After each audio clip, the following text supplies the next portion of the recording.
Boker Tov et Moadim les Simcha, nous sommes le 17 avril 2022, le 16 Nissan 5782, second jour de Pessah, premier jour de l'Omer, il est 8h30, c'est l'heure de la revue de la presse israélienne de ce premier jour de Chol HaMoed. La manchette du Yediot Aharonot ce matin est consacrée à la tension sécuritaire, tentative d'empêcher une escalade de la violence sur 3 fronts. Le premier front, selon le Yediot, c'est la Judée-Samarie, après la décision du ministre de la Défense Benny Gantz de ne pas prolonger le bouclage hermétique des territoires qui a été imposé veille de fête vendredi. Une décision prise sur recommandation des forces de sécurité qui considèrent que le maintien de ce bouclage durant Chol HaMoed pourrait faire grimper la tension sécuritaire. Le second front, c'est celui de Gaza. Pour l'instant, il reste calme, mais au sein de Tsahal, on a élevé l'état d'alerte dans les unités qui sont déployées le long de la frontière avec l'État d'Israël, de crainte de tirs de roquettes ou de missiles à partir de la bande de Gaza. Enfin, le troisième front est purement politique, avec une coalition à nouveau menacée, cette fois par le député Ghanem, du parti Ra'am, qui menace de quitter la coalition si, je le cite, l'action des forces de l'ordre sur El-Aqsa, sous-entendu sur le mont du Temple, ne devait pas cesser.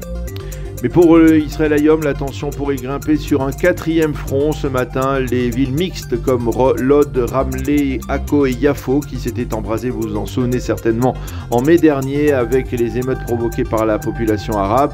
Après l'attentat de vendredi à Haïfa commis par une jeune arabe israélienne de 15 ans qui a poignardé un passant, selon une enquête dont l'intégralité sera publiée dans le quotidien gratuit de ce jeudi, une majorité d'Israéliens est persuadée que les émeutes dans ces villes mixtes vont reprendre.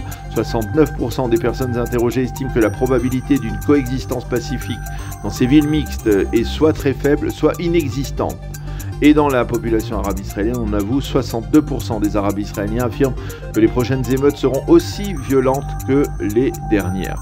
Et en marge, le Israël Hayom évoque un cinquième front tout aussi tendu que les autres. Il s'agit du front de Jérusalem qui aujourd'hui célèbre les 3 fêtes monothéistes, le second jour de Pessah, avec des dizaines de milliers de fidèles qui sont attendus dans la vieille ville et devant le mur occidental, une journée du jeûne de Ramadan, parmi donc les journées de ce mois de Ramadan, et puis bien entendu la Pâque chrétienne qui tombe aujourd'hui.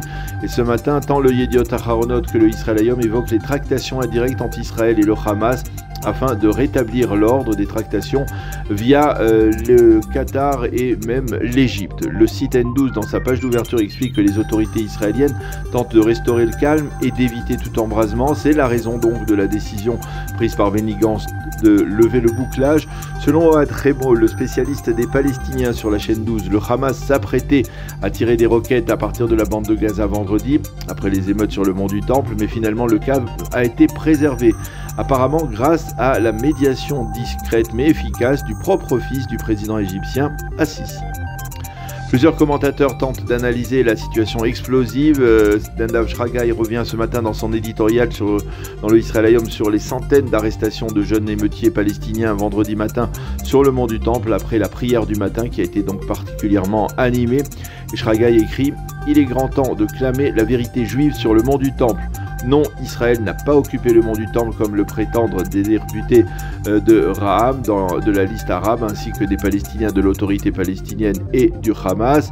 Vendredi, Israël a agi avec modération face à des émeutiers violents qui ont profané eux-mêmes leur lieu de prière, à savoir la mosquée d'El-Aqsa. Et selon Shragai, pour empêcher la reprise d'émeutes dans les villes mixtes israéliennes, il faut expliquer clairement que contrairement à leurs mensonges, aux mensonges des Palestiniens, El-Aqsa n'est pas en danger.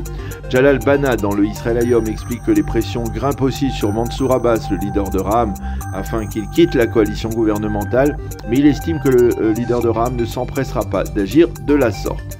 Ben-Dror Yemini, dans le Yediot Aharonot, revient sur l'attentat commis vendredi par une jeune arabe israélienne de 15 ans à Haïfa.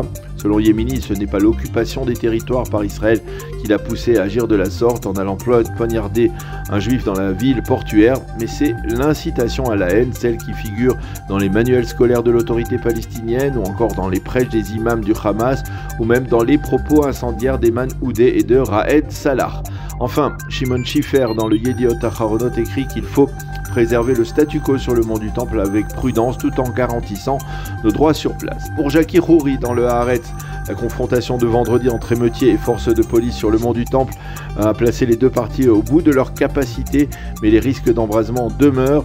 Enfin, Gideon Levy, toujours dans le Haaretz, use comme à son habitude d'une sémantique radicale. Il écrit « Les forces de sécurité israéliennes ont abattu 17 Palestiniens en 15 jours et personne n'appelle cela du terrorisme ». Fin de citation. D'autres titres dans la presse israélienne de ce premier jour de Chol HaMoed Pessah. Le Yediot Aharonot nous indique en titre que le ministère de la Santé refuse de publier un rapport interne sur l'affaire des enfants yéménites disparus aux premières années de l'État d'Israël. Selon le rapport, selon le Yediot Aharonot, ce rapport renfermerait des preuves sur l'implication de certains services de santé publique israéliens dans la disparition de ces enfants. Et en dépit des pressions intenses des familles de ces enfants, le ministère de la Santé bloque la publication du rapport. Le Israël Hayom ainsi que les médias évoquent le mécontentement de la Russie face aux dernières prises de position du chef de la diplomatie israélienne Yair Lapid qui a accusé la Russie de crimes de guerre. À Moscou, on a publié une réaction cinglante. Israël tente de faire oublier ainsi à l'opinion publique internationale son occupation des territoires, une occupation qui selon Moscou est la plus longue de l'histoire depuis la fin de la Seconde Guerre mondiale. Côté israélien, on promet de ne pas réagir à cette réaction.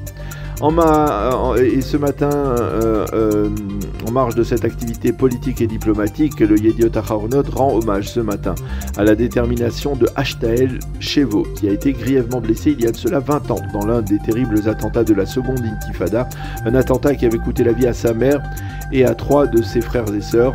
Il a perdu une jambe au cours de cet attentat, mais aujourd'hui il a eu 28 ans et il est devenu la star de l'équipe de basket paralympique israélienne. Il allumera un flambeau du courage le soir du Yom HaAtzmaut comme modèle de détermination et de résilience.